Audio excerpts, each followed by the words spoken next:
Jeboislocal.ca. Vous captez ce vidéo en direct sur Facebook en ce mercredi soir, le 10 mars. Je suis bien content que vous soyez en direct avec nous. C'est ça l'expérience des dégustations live avec Je Bois Local. Je me présente, mon nom est Philippe et je suis un très grand amateur de bière. Et le mercredi soir, je me fais un plaisir d'inviter des gens de l'industrie brassicole en direct comme ça dans ce vidéo-là pour parler d'une bière, pour la déguster avec vous autres en direct. Et si, encore là, vous captez cette vidéo-là en direct, on vous invite fortement à participer via les commentaires du vidéo pour poser des questions ou allez-y de commentaires tout autre. C'est très plaisant d'interagir en direct. C'est un petit peu ça le but de l'exercice. Si vous écoutez cette vidéo-là en rediffusion via notre page YouTube, entre autres notre chaîne YouTube, on vous invite à vous inscrire à vous abonner à la chaîne. Comme ça, toutes les dégustations à venir, vous allez être avertis. Vous allez nous voir dans votre page d'accueil YouTube, là où vous voulez nous voir. Alors, cliquez sur vous abonner dans ce point-là, là, ici, sur YouTube pour être membre de la chaîne YouTube de Je Bois Local. Donc, Je Bois Local, de grands amateurs de bière, comme je le disais, et aussi une boutique qui dessert la région de Québec. Donc, sur boutique Je Bois Local, vous pouvez acheter en ligne, faire livrer, ramasser sur place, mais une belle boutique aussi sur place pour les bières de microbrasserie. Voilà, les cidres aussi, entre autres à l'honneur ici.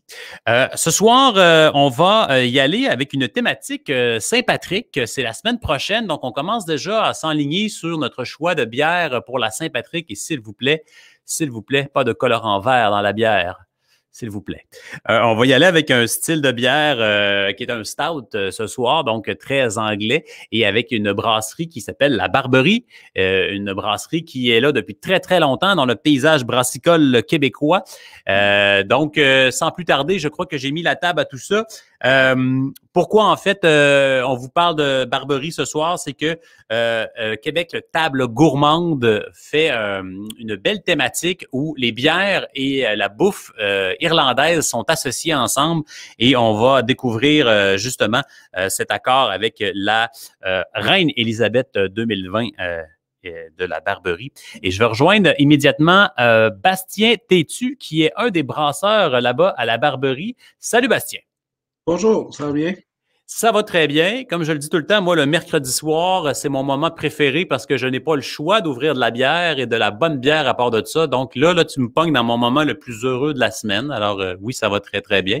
Merci, Bastien, de te prêter à l'exercice avec nous ce soir. On aime toujours ça, intégrer les gens de l'industrie, mais particulièrement les brasseurs. C'est le fun d'avoir justement la vision en arrière de ces produits-là d'un œil de brasseur. Donc, on le dit, tu es brasseur à la Barberie, Bastien, et j'aimerais ça que tu nous parles un petit peu de ton parcours. Ça fait quand même plusieurs années que tu es là. Parle-nous de toi un petit peu et de ton parcours dans l'industrie de la brasserie. Ben, moi, je suis à Barberie depuis 1998, donc je suis arrivé de la Barberie. Je suis arrivé là avec une connaissance plutôt limitée de la bière. Puis au fil du temps, ben évidemment, on a beaucoup appris, fait des formations. L'industrie a changé très rapidement. Il a fallu quand même se tenir au fait de au fait des nouveaux changements. La bière a changé. C'est un domaine quand même qui évolue très rapidement. Puis on a quand même, je pense, suivi le marché de belle façon en se réinventant un petit peu d'année en année. Exact. On va comprendre assez rapidement que la Barberie, je pense que l'ouverture, c'était en 90, début des années 90. En 97, en fait. 97. Donc, tu es là depuis pratiquement le début. Et Oui. donc, tu es un des spectateurs très, très privilégiés pour avoir vu l'évolution. Tu as dit, on s'est adapté, mais je veux dire, en termes de microbrasserie, toutes ces années-là, c'est extrêmement long. Il y en a eu des tendances, il y en a eu des changements parmi toutes ces années-là. Donc, la Barberie Barberie avait aussi de belles bières anglaises au début et tout ça a évolué énormément avec les années. Parle-nous un peu justement d'où vous êtes rendu. Évidemment, moi, c'est une brasserie qui est très près de chez moi. La terrasse est un incontournable pour tout le monde qui vient en ville, mais au-delà de ça, là, il y a eu beaucoup d'investissements dans les équipements. Le chai prend beaucoup plus de place à la Barberie. Oui, en fait, c'est comme tu as mentionné, maintenant on a un chai, on a au-dessus de 100 barriques présentement. Quand même. On a des fûts de Bourbon au travers justement pour surtout pour les stouts, les bières comme ça. On a quand même un volet sauvage qui prend de plus en plus de place. On est en train euh, de faire des assemblages de ces temps-ci. Et puis, comme tu disais, la Barberie a changé beaucoup, beaucoup. Là, on vient de refaire une nouvelle salle d'empaquetage. On a une ligne d'encanettage maintenant. Donc, là, on fait des canettes en plus. C'est une demande de la clientèle qui est très, Ouais. très, très forte. Donc, on n'a pas eu le choix de s'adapter. Donc, certaines bières, évidemment, vont rester en bouteille, comme tout ce qui est issu du chai va rester en bouteille. Mais tout ce qui est bière pour être consommé un petit peu plus rapidement, comme les IPA, les bières sûres et tout ça, ben, normalement, ça devrait se retrouver en canette. Et puis, tout ce qui est refermentation bouteille aussi, tout ce qui est refermentation va être mis seulement en bouteille, exclusivement, comme les bières blanches, des trucs comme ça. Donc, la Barberie, il y a la grande terrasse. On voit des photos d'ailleurs qui passent, qui est un incontournable. Si vous passez à Québec, j'aime pas trop dire ça là, parce que c'est difficile à vraiment à cerner, mais je pense que c'est une des plus belles C'est terrasses la en plus ville. belle terrasse. C'est Ouais. la plus belle terrasse en ville avec les arbres, avec les poches de grains sur lesquels on peut s'asseoir sur la terrasse. Bref, il y a ça. Nouveau restaurant annexé aussi avec la Barberie, donc consommation sur place de nourriture et tout ça. Donc, c'est à voir. Donc, je pense que là, dans la région de Québec, on est dans la zone orange. On va pouvoir rouvrir la Barberie Oui. très bientôt. En fait, ça va être normalement mercredi prochain, si je me trompe pas, on réouvre et puis on est bien content, là. Ça va faire du bien de voir du monde un peu parce que c'est pour ça un peu qu'on fait de la bière quand même. Exactement. Puis on le disait l'été passé, on allait chercher de la bière sur place, mais c'est un petit peu plus difficile. Évidemment, il y a toutes sortes de consignes pour ça, mais ça s'en vient. On va y arriver. On va prendre le dessus. Écoute, Bastien, on a parlé beaucoup de toi, on a parlé de la Barberie, et là, on commence à avoir le goût de parler de bière et de déguster cette bière-là. Donc, comme toute bonne dégustation qui se respecte, on va d'abord parler du style de bière qu'on va goûter ce soir. Alors, sur la bouteille, je vois que c'est un stout dessert et fût de Bourbon. Donc, en partant, stout, on l'associe à la Saint-Patrick parce que c'est la bière noire irlandaise typique. Mais le stout dessert, ça, c'est très nord-américain. C'est une adaptation assez récente quand même, assez décadente. Donc, on parle habituellement de stout dessert, on parle de bière un peu sucrée. Parle-nous de ce style-là de stout dessert et de cette Reine Élisabeth. Ben, ce qu'on a fait, dans le fond, pour produire cette bière-là, on a brassé la bière en choisissant les maltes pour qu'il y ait un bon sucre résiduel quand même à la fin en bouche, donc qu'on goûte bien le sucre en fin de bouche. Et puis, on a aussi ajouté la noix de coco et la vanille de Madagascar pendant la fermentation en cuve d'inox pour ensuite tout mettre ça en fût de Bourbon pendant 9 mois. On a laissé macérer et puis là, on a mis ça en bouteille et puis c'est ce que ça l'a donné. On a refermenté, c'est une refermentation en bouteille aussi. OK. Et puis, quand même une bière avec un sucre résiduel de 5-6 degrés plate. OK, mais de toute façon, c'est quelque chose auquel on s'attend un peu dans le stout Oui, oui. dessert et c'est ce qu'on recherche un peu dans ce style de bière-là. Donc, on parle pas d'un dry stout anglais typique ici, mais d'une adaptation assez décadente. Je pense que c'est le bon mot pour ça. Écoute, dans une bonne dégustation ici, on va s'intéresser au taux d'alcool qu'on a là-dedans. Donc, évidemment, on est dans le 8,2, on est un peu plus alcoolisé. Et aussi, on va s'intéresser à la température de service. Je me suis pas regardé si sur la bouteille, vous le précisez, mais en général, ces bières-là, on va essayer de les consommer un peu plus tempérées, hein? Oui, oui, à peu près vers 8-10 degrés Celsius, idéalement, pour que les arômes soient mieux perceptibles. Et puis, même si c'est des bières quand même qui sont costaudes, qui sont faits pour avoir une impression de plénitude, là, on veut quand même avoir une sensation, une expérience complète. Et évidemment, si on est pour déguster, on choisit un super verre. Dans la bouteille, c'est un peu proscrit, là, rendu là, surtout dans les trucs affinés en fût là, de Bourbon, Oui. mesdames, messieurs, s'il vous plaît. Le verre. Pas obligé d'avoir le beau verre de dégustation, un verre au moins pour déguster une bonne bière. Un beau verre comme ça, un verre à vin fait très, très bien aussi. Donc, moi, je l'ai sorti une bonne heure avant la dégustation pour avoir justement une belle température. Et je le dis des fois aussi, tout ce qui est vieilli en barrique, pas trop froid parce que les tanins vont vous attaquer. Donc, faire bien attention. Donc, on voit évidemment que c'est une bière noire. Dans notre dégustation, on va se taper ça avec les yeux. On parle de stout ici, évidemment. Hein, on se doute pas mal du noir de cette bière-là. Et on a une belle mousse aussi.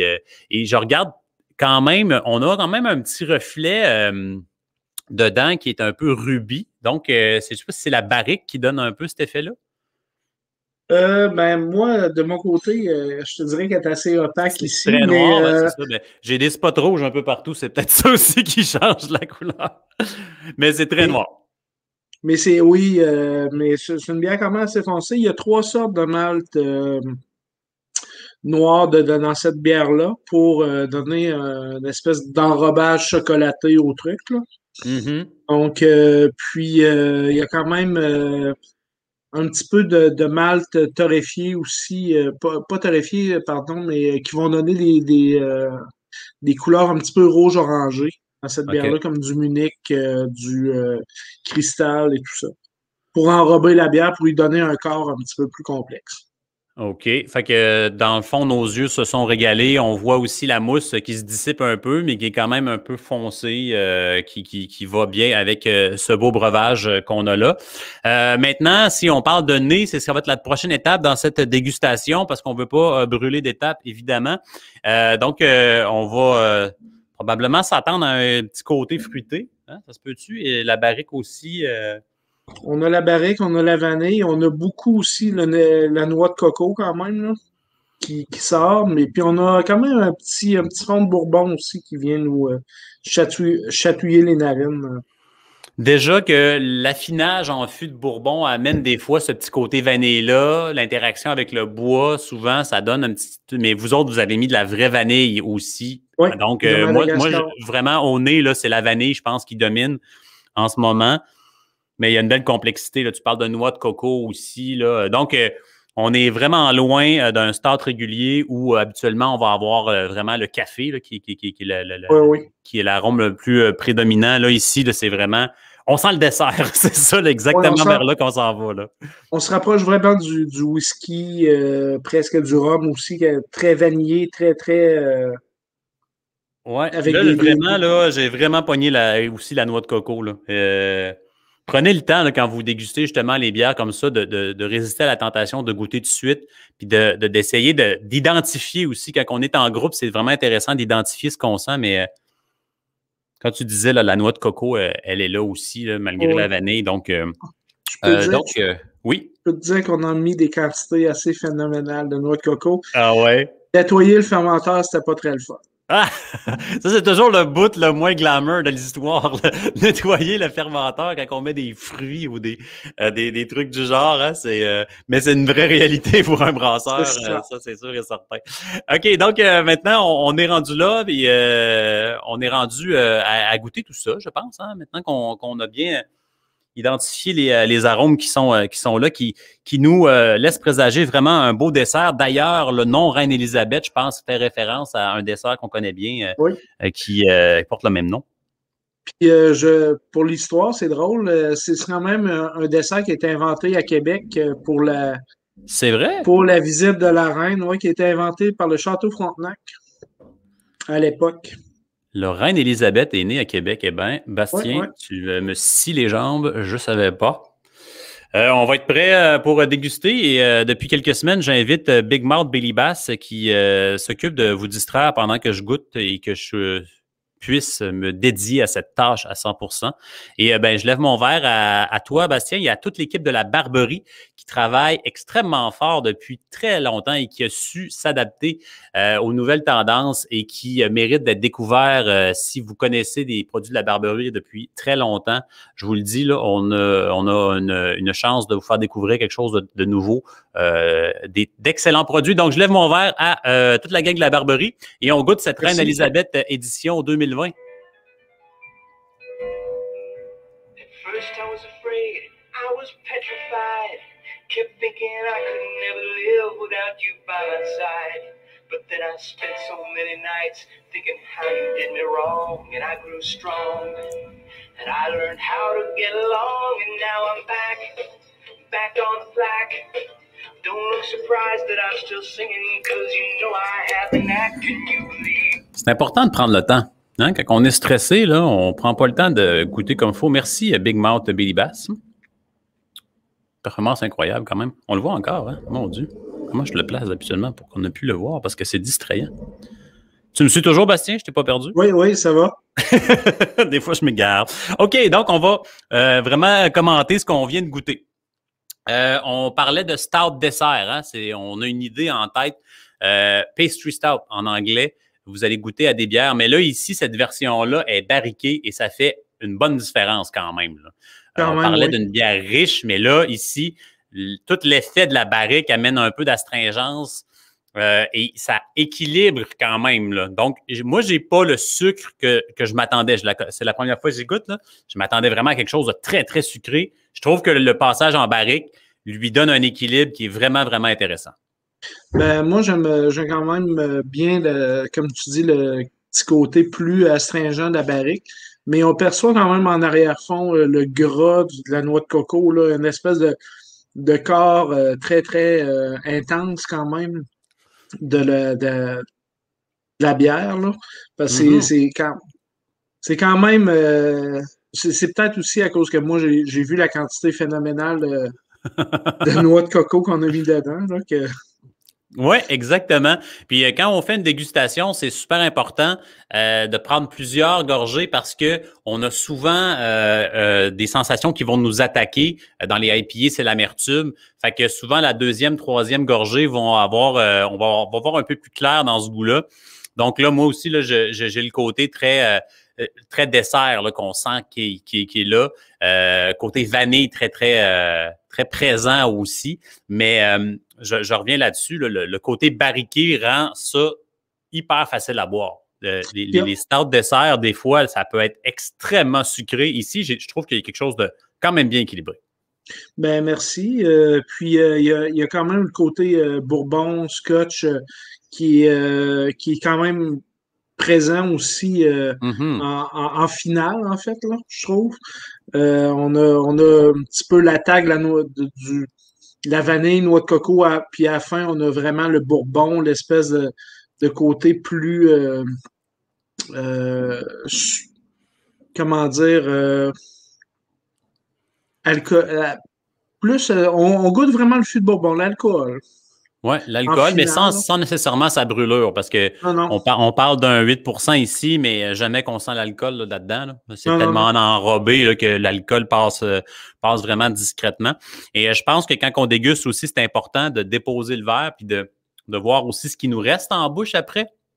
Qu'on reste encore avec ce côté très boisé-là. Je pense qu'il revient le côté boisé là, quelques instants après, là. Vraiment en bouche et le côté vanille aussi là, qui reste là. Oui, il y a une belle présence, une belle. La finale est quand même assez longue, puis onctueuse. Le petit côté fût barrique, on le sent vraiment beaucoup à la fin là.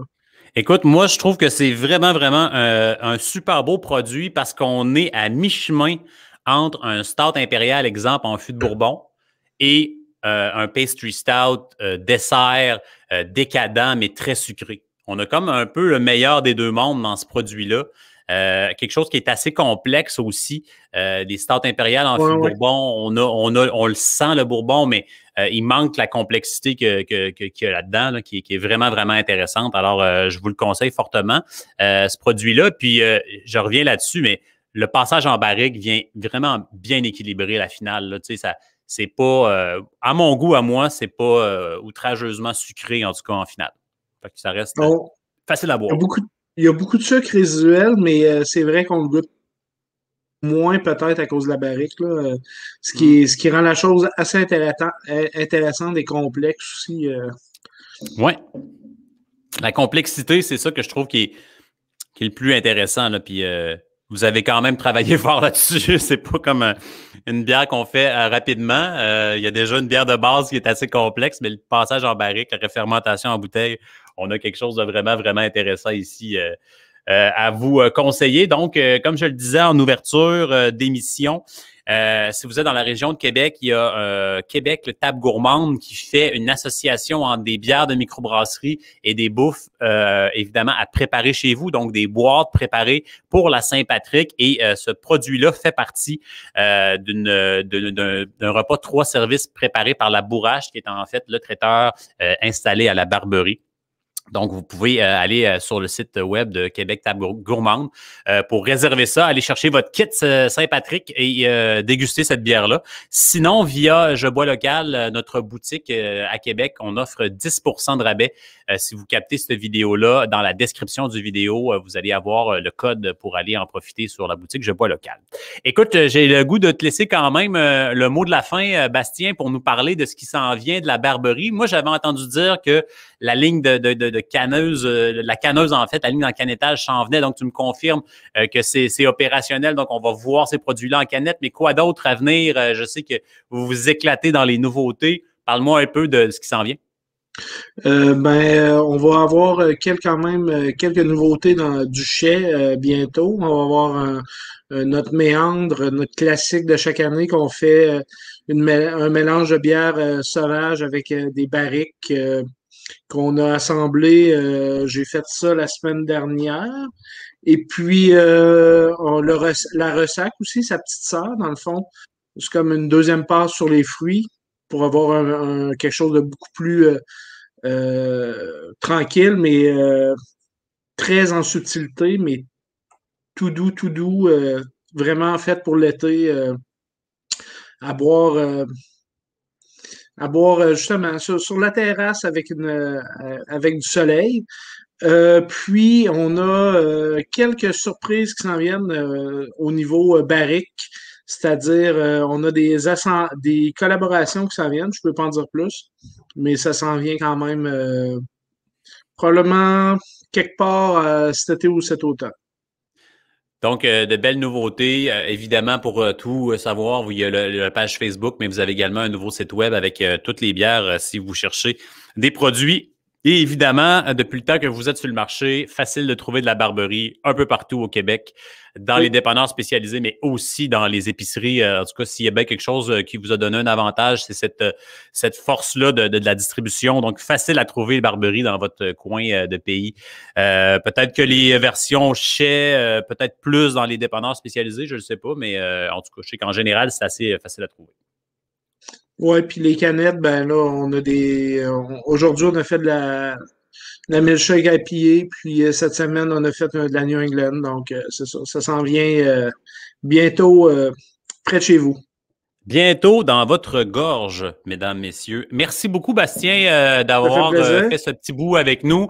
C'est vraiment, vraiment, vraiment intéressant quand on a accès aux personnes qui sont derrière la confection des produits pour nous parler de ça. Ça amène une toute autre dimension. Donc, je te souhaite une belle fin de soirée et au plaisir de se recroiser quelque part autour de votre belle brasserie quand le soleil sera parmi nous et qu'on aura plus de liberté. Parfait. Merci beaucoup. Salut, Bastien. Bonne soirée. Bientôt. Bye. Donc, c'est ce qui met fin à ce vidéo. Encore une fois, ce soir, un super beau produit qu'on vous conseille de la Barberie, la Reine Élisabeth, édition 2020.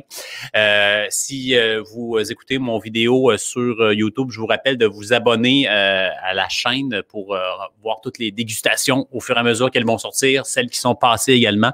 Ça va faire bien plaisir de savoir que vous suivez nos vidéos. Sinon, sur Facebook, on est en direct à tous les mercredis et je le serai encore la semaine prochaine en direct de cette fameuse, de ce fameux décor.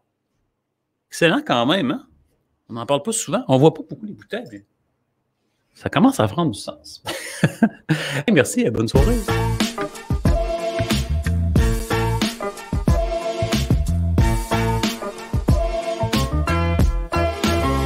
Jeboislocal.ca